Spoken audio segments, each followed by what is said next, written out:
안녕하세요. 전기가마의 새로운 표준을 만들어가는 알케미 연구소의 변재영입니다.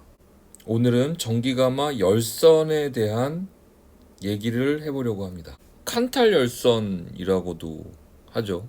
1000도 이상을 가열할 수 있는 열선, 그걸 칸탈 열선이라고 합니다.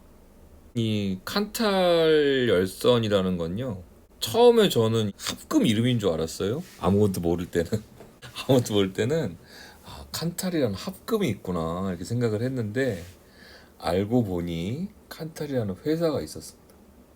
회사 사이트인데요, 칸탈이라는 회사가 있더라고요. 글로벌 기업이고요. 안타깝게도 한국어를 지원하지 않아요. 안타깝게도 중국어하고 일본어까지만 지원하고, 되게 안타깝게도 한국어를 지원하지 않습니다. 너무 슬프죠. 그래서 보기에 조금 애로사항이 저도 많았는데, 여기에 보면은 이제 이 철크롬 발열체에 대한 정보들이 나와 있어요.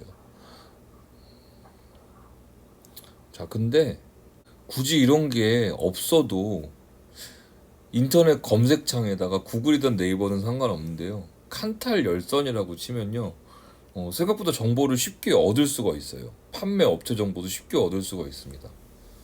요새 전자담배를 이제 DIY로 만드는 게 있는데, 그런 사람들이 이제 칸탈 열선을 주문해서, 소량으로 주문해서 얇은 사이즈를 쓰나 봐요. 그래서 그것 때문에 이제 이게 정말 쉽게 검색이 되고, 이 발열체의 특징도 사람들이 이제 궁금해하는 사람들이 많으니까 설명해놓은 글이 되게 많더라고요. 그걸 한번 검색해 보시는 것도 재미있으실 겁니다. 1000도 이상을 제어하지 않더라도 이 열선 자체가 워낙 발열체로서의 성능과 품질이 우수하기 때문에 낮은 온도를 제어할 때도 많이 써요. 철크롬 발열체, 칸탈 발열체를요, 펠라이틱 발열체라고 합니다. 펠라이틱이잖아요. 틱. 펠라이틱. 왜냐하면 스테인리스의 한 종류로 펠라이트 강이라는 게 있어요. 펠라이트 강은 철과 크롬의 합금입니다. 16% 정도의 크롬이 들어간 철 크롬 합금의 스테인리스 강을 펠라이트 강이라고 하는데, 얘는 그것과 성격이 매우 닮았다고 해서 펠라이틱 발열체라고 해요. 예, 여기에 이제 알루미늄이 들어감으로써 얘가 발열체가 되는 거죠.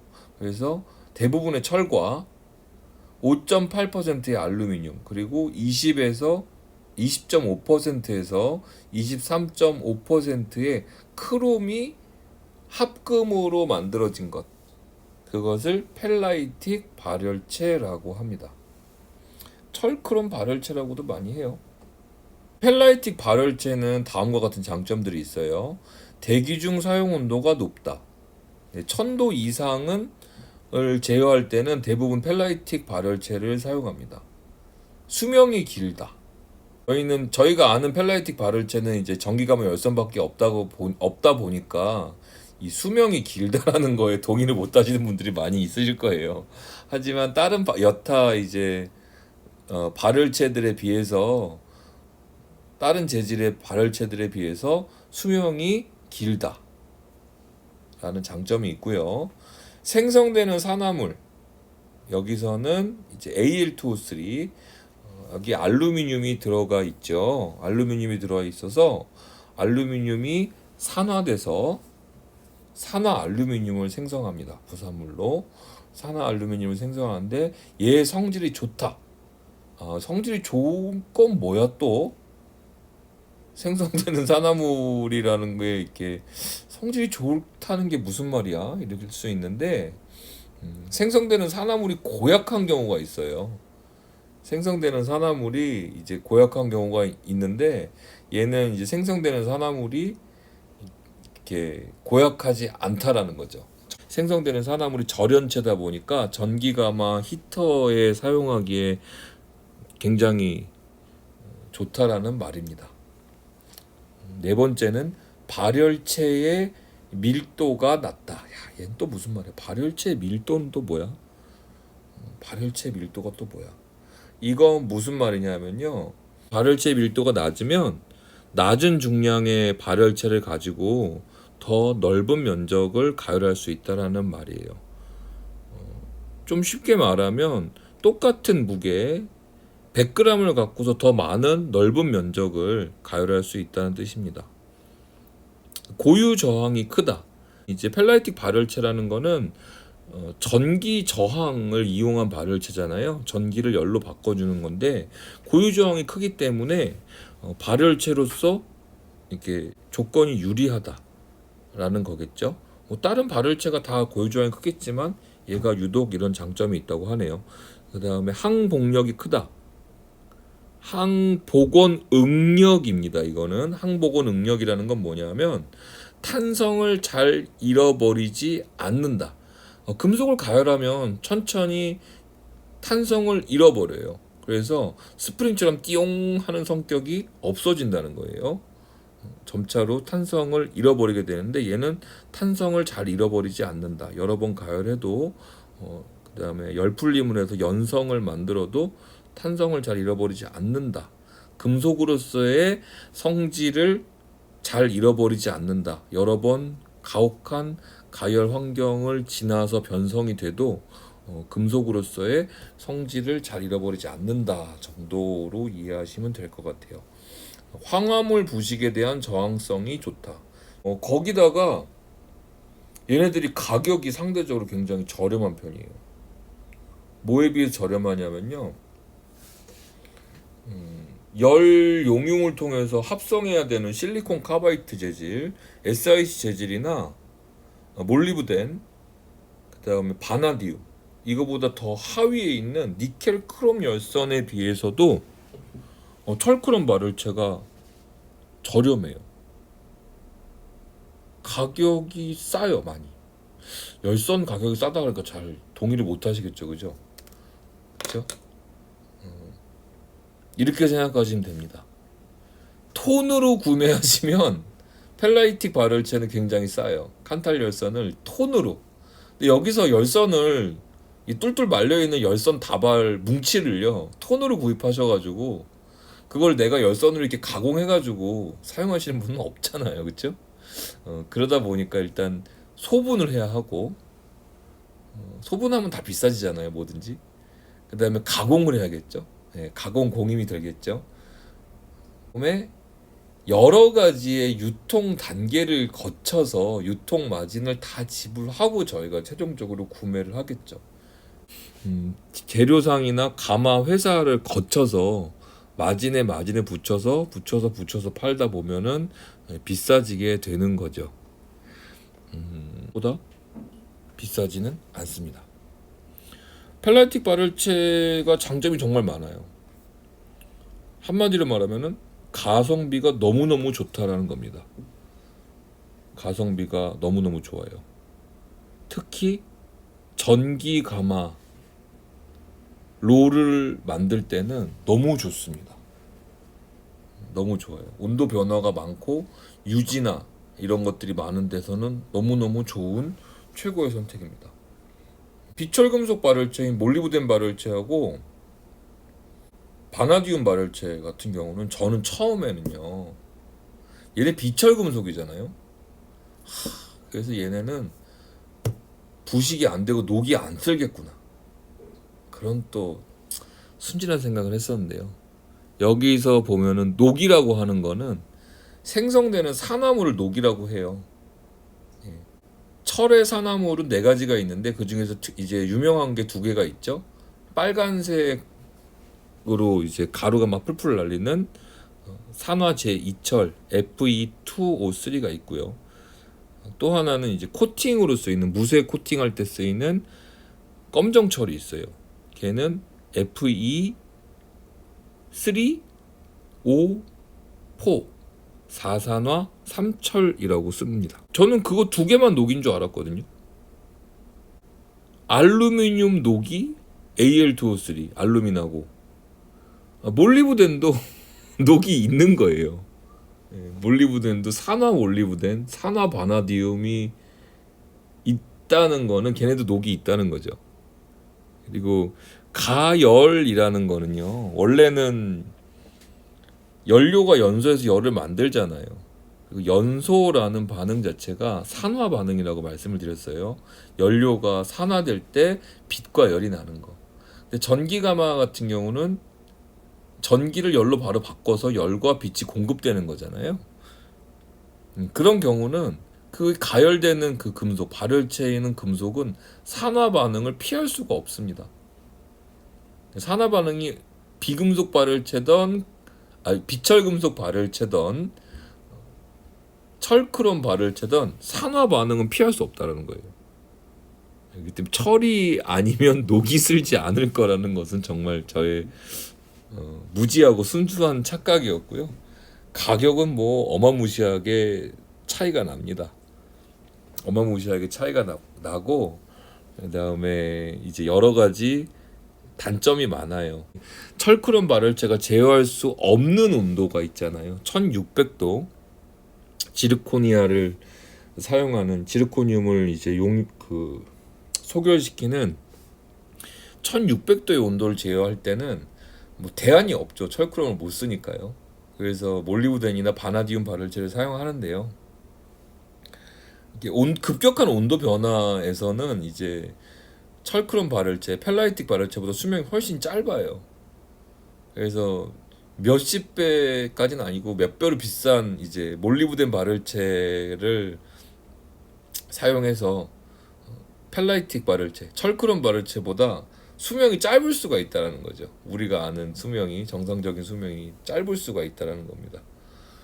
그래서 이제 돈은 거짓말하지 않는데 이제 그렇게까지는 필요가 없다는 거죠. 만약에 이 중에서 이 영상을 보시는 분들 중에서 나는 1500도 소송을 해야 되는데, 이런 분들 같은 경우는 펠라이틱 발열체를 쓰시면 안 되지만 1400도 소송까지는 펠라이틱 발열체가 장점이 많습니다. 사실 1400도까지는 뭐 비철금속 발열체나 비금속 발열체를 쓸 필요가 없는 거죠. 저는 최종적으로 그렇게 판단을 해서 알케미에도 이 펠라이틱 발열체, 철크롬 발열체를 사용했습니다. 자, 그런데 여전히 이 수명이 길다고, 가격이 싸다고 거기가 계속 맴드시는 분들이 계시는데, 그분들은 아마 이런 추억이 있어서일 겁니다. 이걸 경험하신 분들은 절대 동의하실 수 없을 거예요. 열선을 갈았는데 그 열선이 또 한 몇 달 쓰다가 또 문제가 생기고 또 지출이 되고, 이게 문제를 반복해 보셨던 분들, 낑낑대고서 내가 열선을 갈았는데 열선을 갈자마자 열선이 다 튀어나와 버리고, 이런 경험들을 했을 때는 이 부분에 동의할 수가 없으시겠죠. 여기서 말하는 이제 이 펠라이틱 발열체의 장점은 정상적인 사용을 기준으로 합니다. 근데 이 제조사 칸탈에서 얘기하는 정상적인 사용하고요, 저희가 가마에서 사용하는 가마를 사용하면서 저희가 알고 있는 정상적인 사용이 꽤나 차이가 납니다. 그래서 오늘은 전기가마 뭐 열선을 어떻게 갈고 뭐 이런 걸 주의해라 이전에, 전기가마 발열체, 펠라이틱 발열체가 천수를 누리는 조건에 대해서 말씀을 드려보려고 해요. 그러니까 이렇게 쓰지 않는 방법이 뭐가 있을까? 사실 여기서 좀 제일 여러분들이 난감하실 게 뭐냐면, 우리가 본 건 이거밖에 없거든요. 멀쩡한 상태를 본 적이 없죠. 네, 멀쩡한 상태를 본 적이 별로 없기 때문에 그냥 항상 본 게 이거니까, 이게 도대체 뭐가 문제라는 거야? 이게 뭐 그냥 감수해야 될 리스크 아닌가? 뭐 이렇게 생각을 할 수가 있는데 그렇지 않습니다. 피해갈 수 있는 위험이기 때문에 제가 알려드리려고 해요. 자, 열선을 오래 쓰려면 이라고 타이틀을 달고 간단하게 5가지를 적어놨어요. 열선 사용 온도, 열선 설계가 히터의 설계, 발열체의 설계가 사용 온도에 맞는지, 사용 온도보다 6%, 6 플렉시블 가마, 밥통형 가마인 경우는 6%고요. 사각 가마인 경우는 10% 높게 설계가 되어 있는지가 생각보다 중요합니다. 네, 생각보다 중요해요. 저희가 사용하는 목숨 거는 온도가 있죠. 1250. 실제로 1250 목숨 걸 필요는 없다고 저는 생각하는데, 많은 사용자들이, 많은 전기가마 사용자들이 목숨 거는 온도는 1250이에요. 많은 제조사가 얘기하는 목숨 거는 온도도 1250입니다. 1250도를 사용하는 가마라면요, 사용 온도보다 1250도보다 6%에서 10% 높게 설계가 열량 설계가 돼야 된다는 거예요. 1250에 1.06을 곱하면 6% 높게 설정한 온도가 되는 거고요. 1.1을 곱하면, 여러분 부가세 계산하듯이 1.1을 곱하면 10% 높게 설계되게 되는 겁니다. 여러분이 제일 많이 보는, 전기가마에서 제일 많이 보는 숫자가 있어요. 여기에 가마의 열량, 출력 이렇게 해가지고 맥스 1300 되어 있죠. 네, 1300을 1.1로 나누면 놀랍게도 1200이 되지 않습니다. 네, 1180, 1170 몇 요 정도밖에 되지 않아요. 그러니까 맥스 온도가 1300이라고 표시되어 있는 가마는, 최대 출력이 1300이라고 표시되어 있는 가마는요, 그 제조사가 어떤 의미에서 맥스라고 해서 최대 출력이라고 해가지고 이렇게 썼는지는 모르겠는데, 1200도 정도 소송을 위한 가마라고 보시는 게 맞는 거죠. 사실 열선 설계라는 거는 열선의 발열량, 그 부피 대비 열선의 발열량을 뭐 하는 거는 조금 더 복잡한 개념이 있습니다. 그거는 지금 설명하기엔 너무 얘기가 길어지니까요. 저에게 개인적으로 여쭤보시거나 아니면은 인터넷에 검색하시면 열선 설계에 대한 것도 놀랍게도 요새는 나와 있더라고요. 블로그도 있고 그 정보들이 많이 오픈되어 있는 것들이 많아요. 근데 뭐 제가 봐도 너무 어려워서 그거에 대해서는 이게 설명해드리기가 조금 쉽지는 불가능할 것 같습니다. 그래서 설명은 못 드릴 것 같고, 어쨌든 사용 온도에 맞는지에 대해서 여러분들 의심 안 하시잖아요. 을에 맞겠거니 생각하시고 쓰시잖아요. 근데 안 맞는 경우가 굉장히 많으니까 내 가마 열선의 설계가, 사실 열선이 설계가 존재한다는 개념도 되게 낯설죠, 그렇죠? 열선은 불만 들어오고 열만 공급하면 언젠가 온도가 올라가지 않을까 이렇게 생각하시는 분이 100명 중 100명일 거라고 생각해요. 저도 그렇게 생각을 했었고요. 하지만 전기가마는 그렇지 않습니다. 필요한 온도를 열선이 공급해주지 못하면 안 되기 때문에 열선 설계가 굉장히 중요한 개념이에요. 뭐 근데 여기에 대해서 저희는 그냥 제조사를 믿죠. 보통 내가 확인하지 않고 제조사를 믿는데, 그런 거 믿는 게 아니에요. 그러니까 내가 알기를 포기하는 거지. 어쨌든 이 부분에 대해서는 한 번쯤 의심을 해보실 걸 추천해 드립니다. 제가 아는 선에서 일단 확실하게 열선 설계가 1250도 규격에 맞지 않는 가마들이 있어요. 확실하게 말씀드리는 가마들은 스커트하고 크레스입니다. 중앙도제 가마요. 크레스라는 브랜드의 가마와 스커트의 정격 설계는요, 레드코나도 마찬가지예요. 1200도용으로 되어 있습니다. 그거는 제가 제조사 스펙대로 확인한 거라서 사실입니다. 그래서 1250도를 제어하는 용도로는 맞지 않습니다. 1250도를 쓸 수는 있어요. 근데 1250도를 안정적으로 소송하기에는 열선 출력이 모자랍니다. 심포도 모자라요. 두 번째는 열선의 간격입니다. 여기 앞에 사진을 보시면 열선 간격들이 다 다르죠. 예. 코일하고 코일 사이 간격이 있는데 어디는 좁고 어디는 넓고 어디는 붙어 있고 막 이렇잖아요. 요 간격이 일정해야 됩니다. 이게 다르면 간격이 좁은 부분이 먼저 가열되고요. 간격이 넓은 부분이 더 늘어나게 이제 작용을 합니다. 얘는 열선은 진동을 하는데 이 사이의 간격에 따라 자기장이 달라지거든요. 그래서 더 많이 진동하게 돼요. 넓은 부분이. 좁은 부분은 자꾸 이렇게 움츠러들려고 하고 넓은 부분은 더 벌어지려고 하는 특성이 있어요. 그래서 여기처럼 이렇게 열선이 튀어나오게 되는 거죠. 그리고 요걸 이제 벤치로 잡아갖고 넣으려고 그러면 열선이 톡 하고 깨져버리는데, 그거는 아까 말씀드린 Al2O3가 많이 생성되면 열선이 그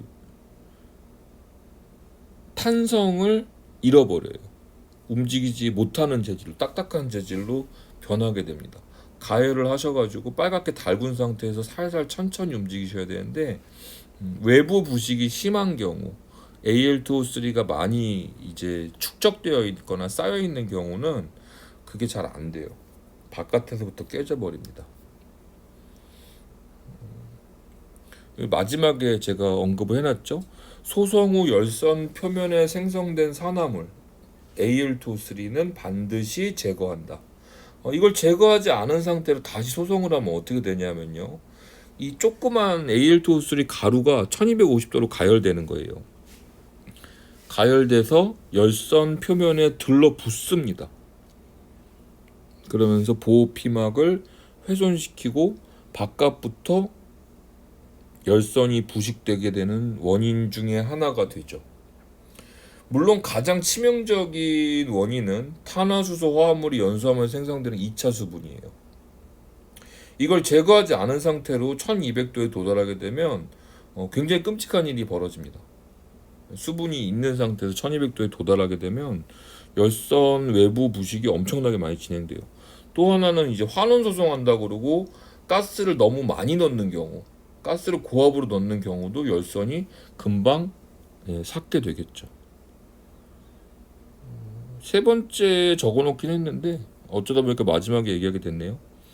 열선의 산화방지 피막 소성을 하지 않고 전기가마를 사용한 경우, 산화방지 피막 소성은 굉장히 중요해요. 여기서의 산화방지 피막이라는 거는 열선 표면에 Al2O3가 들러붙지 않게, 열선의 외부부터 바깥부터 부식이 시작돼서 바깥부터 부식이 진행되지 않게 해주는 거를 의미합니다. 소송 프로그램은 1050도까지 11시간에 걸쳐서 승온, 그 다음에 1050도에서 8시간 유지, 이렇게 잡아주시면 돼요.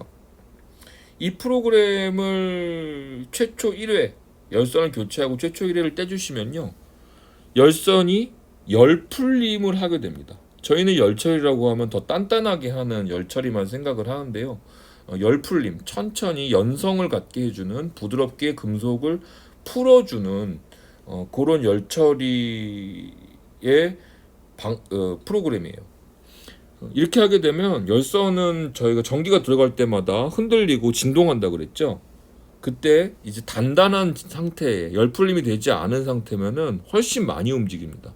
열선이 퉁퉁 튄다는 거예요. 열선이 막 튀려고 하는 거를 튀려고 하고 이탈하려고 하는 겁니다. 보호피막 소성을 하게 되면요, 얘네들이 부드러운 상태가 되고요, 여러 번에 걸쳐서 천천히 모양을 잡게 돼요. 그래서 그 다음에 탄성을 잃어버리는 것도 훨씬 천천히 진행되게 됩니다. 요 산화방지 보호피막 소송이라는 건 제가 개발한 게 아니고요, 칸탈사에서 매뉴얼로 제공하는 프로그램이에요. 이렇게 해서 산화방지 보호피막 소송을 하십시오 라고 나와 있습니다.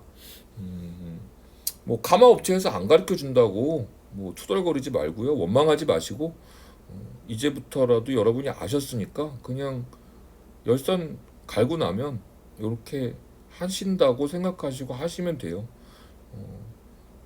그 사람들이 무슨 악의가 있어서 안 가르쳐 준 건 아니고요. 그리고 뭐 열선을 팔아가지고 돈을 벌면 얼마나 벌겠어요, 솔직히. 뭐 집을 사겠어요, 땅을 사겠어요, 그죠? 그런 목적은 아닐 겁니다. 다만 사용자들이 알아야 되는 부분인데, 사용자들이 알아서 챙기면 좋은 부분이라고 생각해서 소개를 시켜드려요. 어쨌든 이렇게 5가지만 지키시면 전기가마를 열선을 굉장히 오래 사용할 수 있습니다. 되게 간단한 것 같으면서도 다 처음 듣는 얘기겠죠, 그쵸? 열선을 뭐 그런 얘기는 많이 들으셨을 거예요. 사자마자 공가마를 돌려라. 근데 1250도 돌려봤자 소용없습니다. 공가마를 돌리지 마시고 산화방지 보호피막 소송을 반드시 하시고요. 그다음에 이제라도 늦지 않았으니까 열선 표면 소송한 이후에 잘 청소해 주시고요. 뭐 진공 청소기까지 아니고 붓으로 털고 전기 접점 무활제 한번 뿌리셔도 돼요. 근데 이제 열선 홀 안쪽에 분홍색, 연분홍색, 희미한 연분홍색 가루가 소복하게 쌓일 때까지 이 산화물들을 방치하죠. 산화물들은 반드시 제거해 주셔야 되고 2차 수분 관리 잘 해주시고요. 이것만 지키시면 상당히 오래 쓸 수 있습니다. 재벌 소송 100회는 보장된다고 보시면 돼요. 재벌 소송 100회는 보장이 된다고 보시면 될 거고요. 사실 훨씬 더 오래 쓸 수 있습니다. 재벌 소송 200회, 300회 충분히 가능해요. 이 5가지가 전부 다 충족이 된다면요. 그리고 아무리 좋은 가마라도요. 최근에는 이제 독일 나버뎀께 들어와가지고 대원도제를 통해 나버뎀이란 가마가 수입이 돼요. 그래서 구입할 수가 있게 됐는데요. 정말 좋은 가마거든요. 하지만 그런 좋은 가마들도 막 쓰는 데는 장사가 없더라. 네, 이거는 제가 하는 말입니다. 제가 가마를 고치러 댕기고 봐주면서 제가 정말 뼈에 아로 새긴 격언입니다. 여러분 잊지 마세요.